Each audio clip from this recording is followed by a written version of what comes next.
ವಿಶೇಷ ವಿಮಾನದಲ್ಲಿ ಈಗಾಗಲೇ ಅಭಿಷೇಕ್ ಸಿಂಘ್ವಿ ಅವರು ಬಂದಿದ್ದಾರೆ. ಮಧ್ಯಾಹ್ನ 2:30ಕ್ಕೆ ಸಿಎಂ ಪರ ಹೈಕೋರ್ಟ್ನಲ್ಲಿ ವಾದವನ್ನ ಮಾಡಲಿದ್ದಾರೆ. ಸಿಎಂ ನಿವಾಸಕ್ಕೆ ಡಿಜಿ ಐಜಿಪಿ ಅಲೋಕ್ ಮೋಹನ್ ಅವರು ಕೂಡ ತಲುಪಿದ್ದಾರೆ.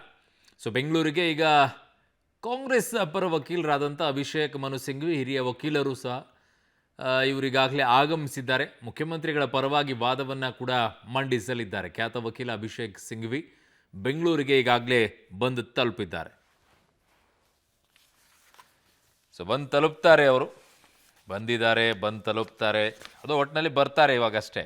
ಸೊ ಮಧ್ಯಾಹ್ನ 2:30ಕ್ಕೆ ಕೋರ್ಟ್ನಲ್ಲಿ ಮುಖ್ಯಮಂತ್ರಿಗಳ ಪರವಾಗಿ ವಾದವನ್ನು ಕೂಡ ಮಂಡಿಸಲಿದ್ದಾರೆ.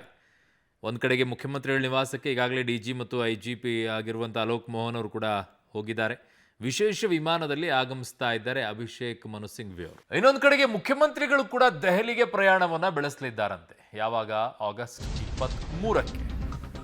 ರಾಜ್ಯಪಾಲರಿಂದ ಪ್ರಾಸಿಕ್ಯೂಷನ್ಗೆ ಅನುಮತಿಯ ಬೆನ್ನಲ್ಲೇ ಮುಖ್ಯಮಂತ್ರಿಗಳು ದೆಹಲಿಗೆ ತೆರಳಿದ್ದಾರೆ. ಆಗಸ್ಟ್ 23ಕ್ಕೆ ಹೈಕಮಾಂಡ್ ನಾಯಕರನ್ನ ಭೇಟಿಯಾಗುವಂತಹ ಸಾಧ್ಯತೆ ಇದೆ. ಪ್ರಕರಣದ ಬಗ್ಗೆ ರಾಹುಲ್ ಗಾಂಧಿ ಸೇರಿ ಹಲವರನ್ನ ಭೇಟಿ ಮಾಡಿ ವಿವರಣೆ ನೀಡುವಂತಹ ಸಾಧ್ಯತೆ ಇದೆ. ಅವರಿಗೆ ಉಪಮುಖ್ಯಮಂತ್ರಿ ಆದಂತಹ ಡಿ ಕೆ ಶಿವಕುಮಾರ್ ಅವರು ಕೂಡ ಜೊತೆಗೆ ಹೋಗ್ತಾರೆ ಅನ್ನುವಂಥದ್ದು ಬಹಳ ಕ್ಯೂರಿಯಾಸಿಟಿ, ಕುತೂಹಲವನ್ನ ಉಂಟು ಮಾಡ್ತಾ ಇದೆ.